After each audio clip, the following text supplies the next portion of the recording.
Hey guys, what they do? It's your boy Supreme Uchiha the God. Now make sure. Now this is only if you're an OP character.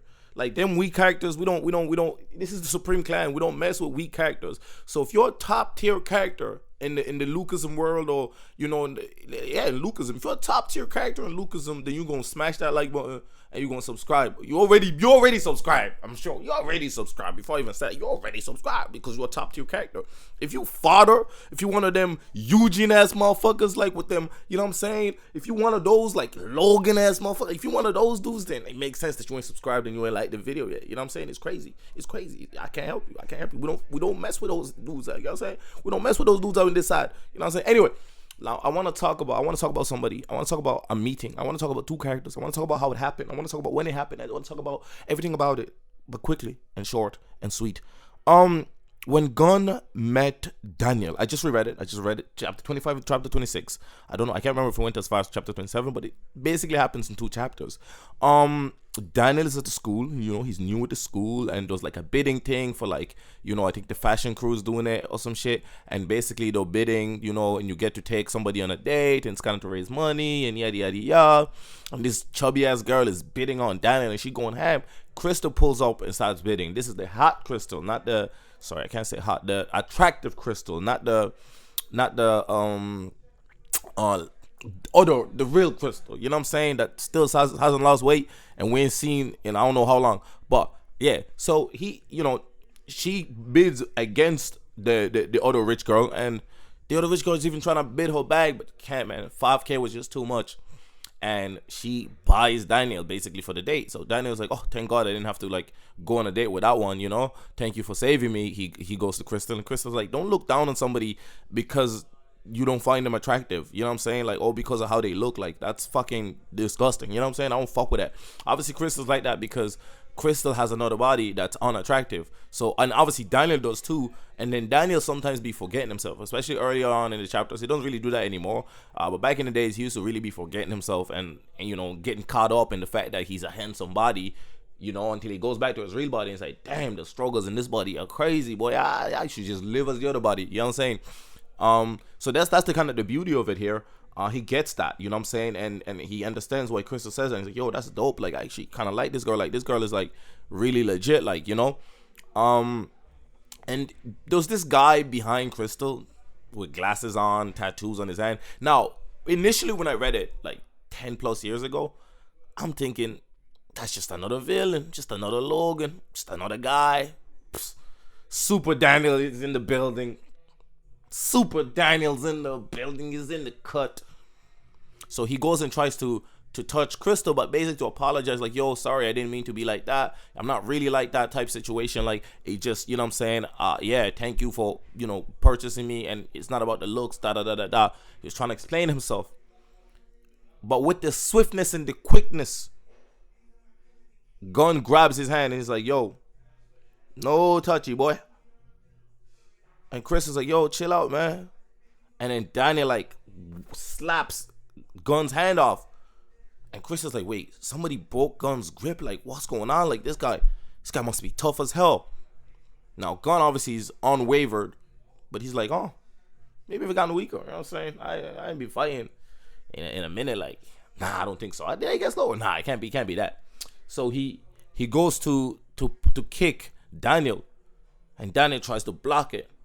Gunn is thinking that's good as reaction, but Gunn is quicker, so he fake kicks and he does like is it an L kick? It's called.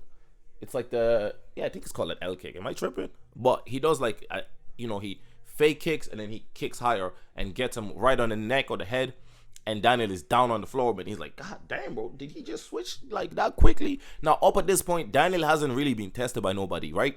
So we thinking when we're reading, at least when I was reading it first, that it's just somebody that he's gonna overcome.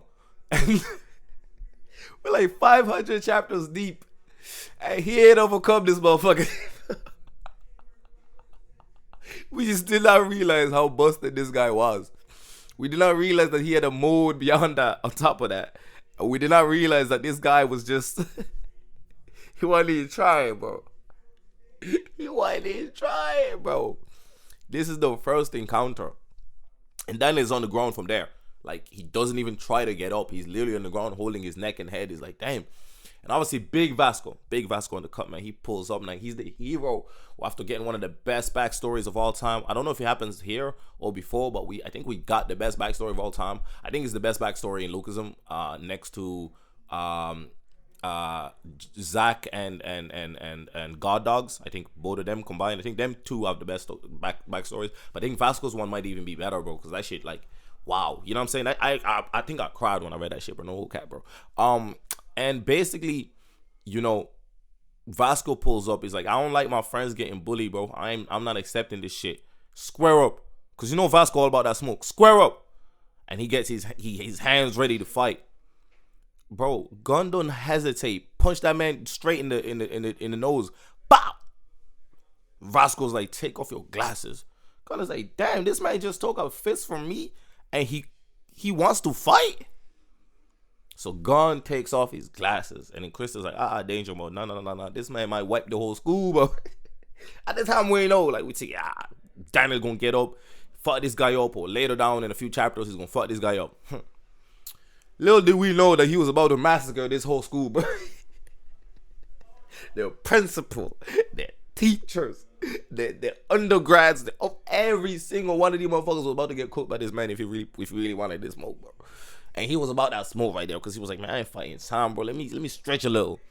Crystal's like, yo, you know, Goo's gonna be happy if you leave now, type situation, da. And like, you know, you don't want to go back to that other job. You don't want me to tell Goo or Dad or whatever that, like, you know, this is what you're doing, yada yada yada. Cool, bet. Gun goes, you can put your hands down, bro. And he dips. Vasco drops. He's like, holy. I only stood because, like, you know what I'm saying? I gotta stand up for my friends. I'm a hero. I'll die for my homies. But, like, god damn, bro.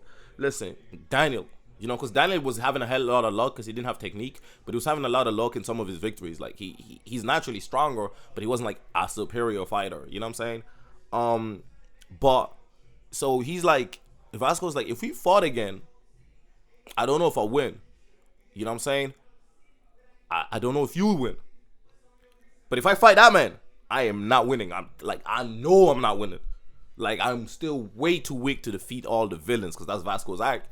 He got to be strong enough to defeat every single villain. You know what I'm saying? So I thought that was such a beautiful introduction, but it was kind of subtle. There was like subtle hints that this man might just not be like every other man's, because it was one of the first times that where Daniel's super body got hit and this man stayed down. Like, maybe because he wasn't like passed out, we thought, this might not just be that strong. But we did not realize that, like, the significance of that. You know what I'm saying? So I thought that was beautiful. I think the first meeting is very good. And I think it's such an interesting meeting because he's just a background character that just pulls up to the front for 2 seconds, damages the two characters, dips out that bitch. And when we meet him again, you know what I'm saying? We know this man different. You know what I'm saying? And right now we know for sure this man different. Anyways, been your boy Supreme Chair the God. What you guys think? Maybe I should do more narrations of like when characters meet and stuff like that. Because I've been trying to think and figure out like what videos to make with Lucasm, since like I feel like the past few chapters haven't really like spat me to talk about nothing. You know what I'm saying? And I think it's not until really we meet Daniel's dad and stuff that'll have stuff that I want to talk about. I might talk about the son of Aslan or whatever. Hudson. I might talk about him because in his last fight he did kind of a madness, so I might do that at some point. But anyway, that's all I want to do. It's been your boy Supreme Chair the God. Make sure you leave a like, comment, and subscribe. It's been your boy.